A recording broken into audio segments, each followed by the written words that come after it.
Okay, wait a second. What's with this epic music? This story ain't epic. It ain't incredible. It ain't awesome. You wanna know what reviewing this is? Torture. Cold-blooded torture. And as such, I'm changing the opening so at least I won't suffer alone. Now, let's see here.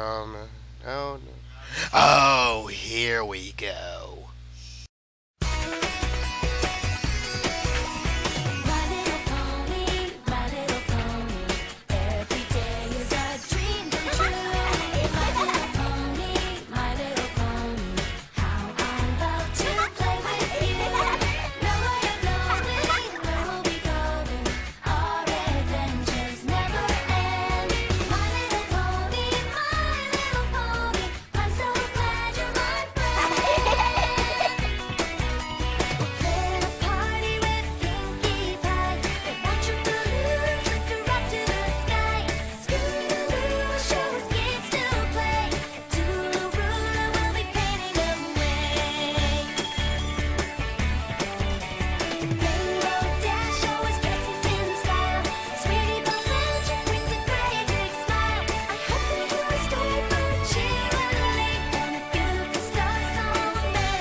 Alrighty then, now that we're all good and miserable, let's pick up where we left off.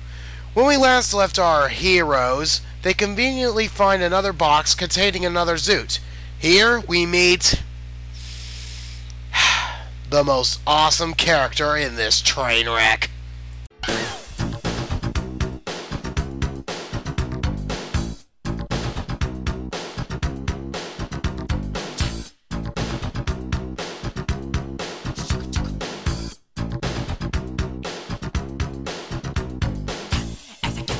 Second only to the robber from last review, of course, Pipkin frickin' Duquesne is one of the characters who you can say is the only reason I read this garbage in the first place. For those of you unaware, Pipkin was the main villain back when this was known simply as Foxfire. While Foxfire was actually worse than Scarlet P.I, I'll cover that story too in a future review, it must be punished, Pipkin was its only saving throw. Sure, he was generic as all heck, but he had that certain air of pure genius you don't get often with David's inane stories. He was a dark magician, the former husband of Scarlet Foxfire, and leader of an evil organization bent on global domination. All his goons stole were fabric, but that was because he was using them to build a vast suit army for his nefarious schemes. The guy also knew how to create face worse than death. His suits weren't alive until its host wore it for some time. The suit would then completely devour the body and trap the host's mind into the costume forever. I don't know who you are, but that is some cold crap right there. Dear God, I love this guy. He was so deliciously evil! With that in mind, let's see my favorite character's personality get neutered here, shall we? We learn that this version of the rabbit, the myth, the legend, was friends with Scarlet ever since they were black and white cartoons. As time went on, Duquesne became a master thief who stole from the rich and donated most of his earnings to the needy. Huh, strange. I could have swore making him a good guy would mess his awesomeness up. But David actually took great care not to ruin this guy. This is a relief, but now the story is becoming tolerable? Folks, I'm scared. Anyway, he goes on to say that he ran into Scarlet again on one of his heists. She being the Carmelita, stupid stuck-up prick who can't aim a gun to save her life Fox, ironic, to Pipkin Sly Cooper, and they've been together ever since. Even though they just now met up in Zoot form. Together ever since, yeah right. Tony proceeds to go into Pipkin's mainframe because it's just so easy to do with just a laptop and USB wiring! Ugh. Still not completely over that. And checks his programming. But what's this override program set so when you're put on someone you'd... For all that's holy, Tony, delete that program! They elaborate that that override program was put in by HFL, the brain trust who made Scarlet and Pipkin, to have him take Scarlet back to the lab once he got a host. But Pipkin knew that that program was wrong and bullcrap! No, not Pipkin's choice to reject his programming. That's perfectly fine. But look at Jim in this panel. Didn't Scarlet say, as Jim was putting on the suit, that the suit replaces the host's skin? But look at him here. He's fine. He shouldn't look like that inside the suit. Not when it's established that he should only look human from the neck up.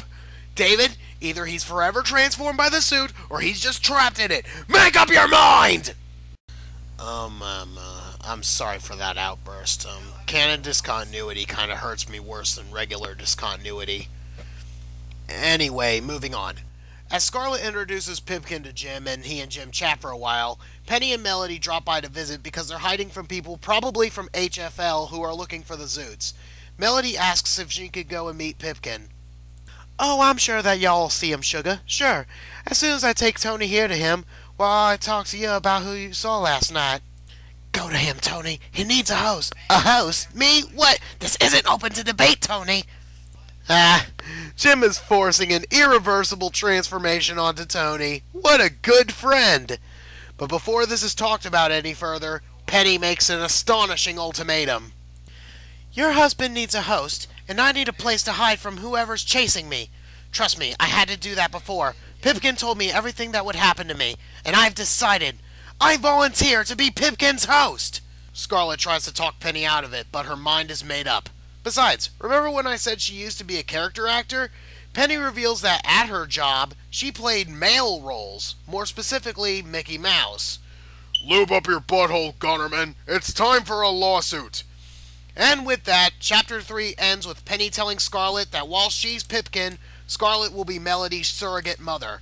Penny walks into the room to join with Duquesne. And once again, that time is upon us. That's right, time to zoot up. I'll never say that again, I promise. But wait, you may say, a woman fusing with a zoot of the opposite sex? That could only mean one thing! What on earth is that thing? Please be gentle with that, love. That's my favorite. Will you mind? Children are present. Good Lord, some people. We got to use that joke one more time, folks! We used it one more time!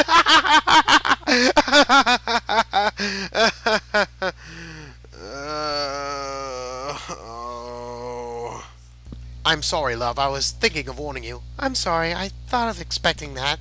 I mean, with you being a rabbit and all. Well, it's not uncommon for us bunnies to be exceptional lovers. Okay, the bit is over. You could stop now. This is getting really uncomfortable. So, with the body and clothes on, all that's left is the head and, of course, total synchronization. Penny admits she's a bit nervous, but Pipkin reassures her that it'll be fine, and that with his help, she will become the ideal father for Melody. The two share a loving mental embrace, and the entire lower section of her body is gone. Legit. I sweep you off your feet and fill all the missing pieces in your heart and in your life. Dear Lord, did you get this out of a Hallmark Valentine's Day card? Who wrote this? A warm husband and a loving father. That is what I'll be, as what you will become. And with that, ladies and gents, Pipkin motherfrickin' Duquesne has returned!